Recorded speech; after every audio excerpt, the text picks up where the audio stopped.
नमस्कार दर्शकों, आप सभी का बहुत बहुत स्वागत है DHP न्यूज चैनल में। आज है तारीख 9 अक्टूबर 2023, दिन सोमवार।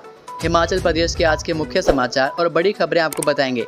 सभी बड़ी खबरें जानने के लिए हमारे साथ अंत तक बने रहिए और यदि आपने चैनल को सब्सक्राइब नहीं किया है तो नीचे दिए गए सब्सक्राइब के बटन को क्लिक करके चैनल को सब्सक्राइब जरूर कीजिए। साथ ही बेल के आइकन को भी क्लिक कीजिए। चलिए शुरुआत करते हैं और जानते हैं प्रदेश के मुख्य समाचार। अनुराग ठाकुर बोले, आपदा में हिमाचल को 862 करोड़ की मदद दी, 11,000 घर बनाने के मामले स्वीकृत किए। एशियन गेम्स में भारत का आज तक का सबसे बेहतरीन प्रदर्शन रहा। इसमें भारतीय खिलाड़ियों ने 107 मेडल जीते हैं। हमने कहा था कि अब की बार 100 पार, यह भारतीय खिलाड़ियों ने कर दिखाया। यह बात केंद्रीय मंत्री अनुराग सिंह ठाकुर ने रविवार को हमीरपुर जिले के दौरे के दौरान प्रेस वार्ता में कहा कि प्रधानमंत्री नरेंद्र मोदी ने देश के खिलाड़ियों को जो सुविधाएं दी हैं उसी का यह परिणाम है। अनुराग ठाकुर ने हिमाचल प्रदेश क्रिकेट संघ को बधाई देते हुए कहा कि उनके प्रयासों से हिमाचल प्रदेश में वर्ल्ड कप के मैच आए हैं। केंद्रीय मंत्री ने कहा कि जब विपक्ष के पास अपना भ्रष्ट चेहरा छिपाने के लिए कुछ नहीं बचा तो उन्होंने यूपीए का नाम बदलकर इंडिया गठबंधन रख लिया, यानी अहंकार व घमंड से भरा हुआ घमंडिया गठबंधन। ओबीसी समाज के लिए जो शब्दों का उपयोग राहुल गांधी ने किया वह पूरे देश को पता है। कहा कि प्रदेश में आई आपदा के समय सबसे पहले अगर कोई सहायता के लिए आया तो वह केंद्र सरकार थी, चाहे वह एनडीआरएफ की टीमें थी, वायुसेना के हेलीकॉप्टर थे। 862 करोड़ रुपए भारत सरकार की ओर से राज्य सरकार को मदद के रूप में दिए गए। 2700 करोड़ रुपए सड़कों के लिए दिए गए। 11,000 नए मकान हिमाचल को दिए गए। जितने लोगों के मकानों का नुकसान हुआ उन्हें 1.5 लाख रुपए भारत सरकार की ओर से दिए हैं, लेकिन अभी तक किसी के खाते में यह रुपए राज्य सरकार ने नहीं डाले। वर्ल्ड कप के मैचों से पर्यटन कारोबार ने पकड़ी रफ्तार, सैलानी कर रहे बुकिंग। वर्ल्ड कप मैच से हिमाचल के पर्यटन उद्योग को पंख लग रहे हैं। वर्ल्ड कप देखने के लिए बड़ी संख्या में देश विदेश से क्रिकेट प्रेमी धर्मशाला पहुंचने लगे हैं। मैच के बाद वे प्रदेश के दूसरे पर्यटन स्थलों का भी रुख करेंगे। धर्मशाला आने वाले सैलानी डलहौजी, कुल्लू मनाली, रोहतांग, लाहौल स्पीति और शिमला के पैकेज बुक करवा रहे हैं। हालांकि 7 अक्टूबर को पहले मैच के दौरान कम संख्या में क्रिकेट प्रेमी धर्मशाला पहुंचे, लेकिन पर्यटन कारोबारियों का मानना है कि 10 अक्टूबर के बाद सैलानियों की आमद बढ़ना शुरू होगी। 22 अक्टूबर को भारत न्यूजीलैंड मैच के बाद पर्यटकों की संख्या चरम पर होगी। इसके बाद न सिर्फ पूरे अक्टूबर बल्कि नवंबर में भी धर्मशाला पहुंचने वाले सैलानी प्रदेश के दूसरे पर्यटन स्थलों का रुख करेंगे।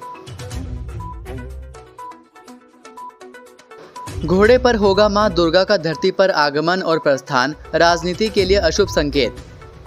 राजधानी के मंदिरों में नवरात्रि की तैयारियां जोरों शोरों से चल रही हैं। मंदिरों में रंग रोगन और सजावट की जा रही है। इस वर्ष नवरात्र 15 से 24 अक्टूबर तक चलेंगे। 9 दिन माता के 9 स्वरूपों की पूजा होगी। श्रद्धालु मनोकामना सुख समृद्धि के लिए 9 दिन पूजा अर्चना करेंगे और उपवास रखेंगे। वैसे तो माँ दुर्गा सिंह की सवारी करती हैं, लेकिन जब नवरात्रि में धरती पर आगमन होता है तो उनकी सवारी बदल जाती है।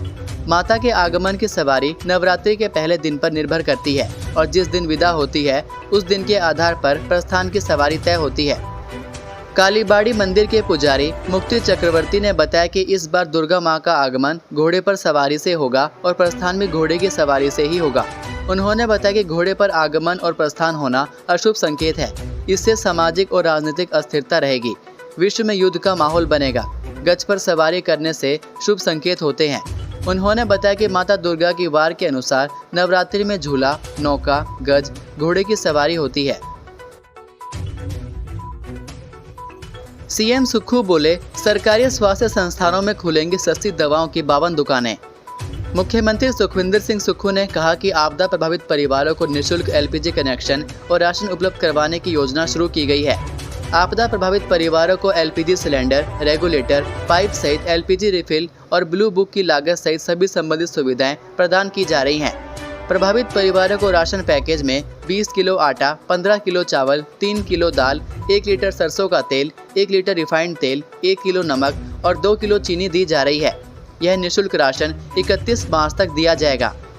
उन्होंने सरकारी स्वास्थ्य संस्थानों में 52 उचित मूल्य दवा की दुकानें खोलने के निर्देश दिए।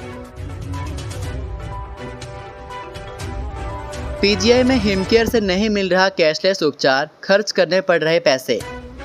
पीजीआई चंडीगढ़ में भर्ती होने वाले मरीजों को हिमकेयर कार्ड से कैशलेस लाभ नहीं मिल रहा है। हालात यह है कि उपचार करवाने के लिए मरीज के तीमारदारों को जेब से रुपए खर्च करने पड़ रहे हैं। ऑपरेशन से लेकर दवाओं के लिए भी हजारों रुपए देकर उपचार मिल रहा है। ऐसे में मरीजों को काफ़ी परेशानी का सामना भी करना पड़ रहा है। हिमकेयर कार्ड का मौके पर कोई फायदा मरीज को नहीं मिल रहा है। पीजीआई के हिमकेयर कार्यालय में तीमारदार भी पहले उपचार करवाने की सलाह दी जाती है और बाद में सभी बिल जमा करवाने के लिए कहा जा रहा है। कई बार तीमारदारों को पहले उपचार के लिए एस्टीमेट लेना पड़ता है। इसके लिए भी तीमारदारों को धक्के खाने पड़ रहे हैं। बताया जा रहा है कि इस प्रकार की दिक्कत बीते 6 माह से है। इससे पहले उपचार के साथ ही मरीज को हिमकेयर कार्ड का फायदा मिलना शुरू हो जाता था। खास बात यह थी कि 5 लाख के इलाज के लिए मरीज को हिमकेयर कार्ड से पैसा खर्च करना पड़ता था। इन दिनों मरीजों को इसका सीधे तौर पर फायदा नहीं मिल पा रहा है। मरीज को छुट्टी मिलने के बाद जब तीमारदार खर्च वापस लेने के लिए बिल जमा करवाने जाते हैं तो पीजीआई के धक्के खाने पड़ते हैं। गौरतलब है कि प्रदेश से गंभीर मरीजों को पीजीआई रेफर किया जाता है। मरीज को हिमकेयर से उपचार करवाने में समस्या झेलनी पड़ रही है। इसका स्थायी समाधान नहीं निकल पा रहा है। वहीं पीजीआई चंडीगढ़ के हिमकेयर कार्यालय में कर्मचारी तीमारदारों को कई बार गुमराह करते हैं। ऐसे में तीमारदार को काफ़ी दिक्कतें होती हैं। चंडीगढ़ में तैनात कर्मचारी सही प्रकार से मरीज के साथ गए तीमारदारों को सही प्रकार से जानकारी नहीं दी जाती। पेट के बल श्री नैना देवी पहुंचा श्रद्धालुओं का जत्था, तय किया 180 किलोमीटर का सफर। एक तरफ मां की महिमा अपरंपार है, वहीं पर माता जी के भक्तों की भक्ति भी अनूठी है। हिमाचल प्रदेश के विश्वविख्यात शक्तिपीठ श्री नैना देवी में गजब आस्था का रंग देखने को मिला। 65 श्रद्धालुओं का जत्था पेट के बल चलकर पंजाब के धूरी से श्री नैना देवी मंदिर पहुंचा। ऐसी अटूट आस्था देखकर हर कोई अचंभित था। रास्ते में तपतपाती गर्मी ने भी आस्था के सामने घुटने टेक दिए। श्रद्धालुओं की अपार आस्था यात्रा के लिए प्रेरित करती है। श्रद्धालुओं का कहना था कि वे हर वर्ष धूरी के महावीर मंदिर से यात्रा लेकर माता के दरबार में पहुंचते हैं। माता रानी ही उन्हें इस प्रकार की कठिन यात्रा करने के लिए शक्ति प्रदान करती हैं। कुल्लू में राजस्थान का युवक चरस समेत गिरफ्तार। धार्मिक पर्यटन नगरी मणिकर्ण में पुलिस ने एक राजस्थान के युवक को चरस के साथ गिरफ्तार कर लिया है। जानकारी के अनुसार बीती रात को थाना कुल्लू के अंतर्गत मणिकर्ण चौकी की पुलिस टीम ग्राहण रोड में कसोल के समीप ही गश्त पर थी तो यहां एक व्यक्ति के शक के आधार पर तलाशी ली। इस दौरान पुलिस टीम ने युवक के कब्जे से 216 ग्राम चरस बरामद की, जिसके चलते पुलिस ने युवक को गिरफ्तार कर लिया। पुलिस के अनुसार गिरफ्तार किए गए व्यक्ति की पहचान 28 वर्षीय सैनी पुत्र स्वर्गीय कन्हैया लाल सैनी निवासी गांधी चौक जिला चुरू राजस्थान के रूप में हुई। पुलिस ने युवक के खिलाफ एनडीपीएस एक्ट की धारा 20 के तहत मामला दर्ज कर लिया है। 24 से 26 अक्टूबर तक जुनगा में दशहरा मेला, सांस्कृतिक कार्यक्रम व कुश्ती होंगे मुख्य आकर्षण। क्योंथल रियासत का प्राचीन एवं जिला स्तरीय दशहरा मेला इस वर्ष आगामी 24 से 26 अक्टूबर तक जुनगा के ऐतिहासिक मैदान में हर्षोल्लास के साथ मनाया जाएगा। लंका दहन के अतिरिक्त सांस्कृतिक कार्यक्रम और कुश्ती मेले का मुख्य आकर्षण होगा। यह जानकारी तहसीलदार जुनगा रविंद्र सिसोदिया ने मेले के आयोजन को लेकर शनिवार को आयोजित बैठक की अध्यक्षता करते हुए दी। हिमाचल के किसानों ने टमाटर से कमाया पैसा, क्रिप्टो में गंवाया 50 करोड़ की ठगी। हिमाचल में क्रिप्टो करेंसी के नाम पर ठगी का शिकार हुए लोगों की संख्या हर दिन बढ़ती जा रही है। क्रिप्टो करेंसी में हर वर्ग ने अपना पैसा लुटाया है, जिसमें किसान और बागवान भी शामिल हैं। मंडी जिला के ही कई किसान व बागवान इस ठगी का शिकार हुए हैं। मंडी जिला के बल घाटी के किसान इस बार टमाटर बेचकर मालामाल हो गए थे, जो बाद में क्रिप्टो में पैसा लगाकर एक झटके में ही कंगाल हो गए। सूत्रों के हवाले से पता चला है कि किसानों के साथ करीब 50 करोड़ रुपए की ठगी हुई है। आपको बता दें कि बल घाटी में हजारों किसान टमाटर की खेती करते हैं। इस बार टमाटर 200 रुपये प्रति किलोग्राम तक बिका था, जिसके चलते किसानों को लाखों का फायदा हुआ। करीब 150 किसानों ने टमाटर से की गई कमाई को क्रिप्टो करेंसी में लगा दिया, जो अब डूब गया है। बताया जा रहा है कि कुछ किसान तो 2019 से क्रिप्टो में पैसा लगा रहे थे। 150 किसानों में ऐसा कोई किसान नहीं है जिसने 50,000 से कम निवेश किया हो। अब पैसे डूबने के बाद यह किसान एजेंटों के चक्कर काटने को मजबूर है, लेकिन उन्हें पैसा मिलने की कोई उम्मीद नहीं दिख रही है। हिमाचल में क्रिप्टो करेंसी के नाम पर हुई ठगी का शिकार हुए लोगों की संख्या हर दिन बढ़ रही है। हालांकि पुलिस ने इस मामले में एसआईटी का गठन किया है। यह एसआईटी इस मामले की गंभीरता से जांच कर रही है।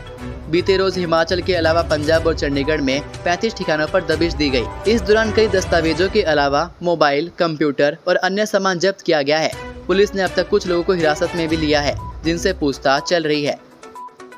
आज का सुविचार: मन के भरोसे बैठे रहने से कुछ नहीं मिलता है, इसकी बजाय आप कर्म करते रहेंगे तो अवश्य ही कुछ ना कुछ पाते रहेंगे।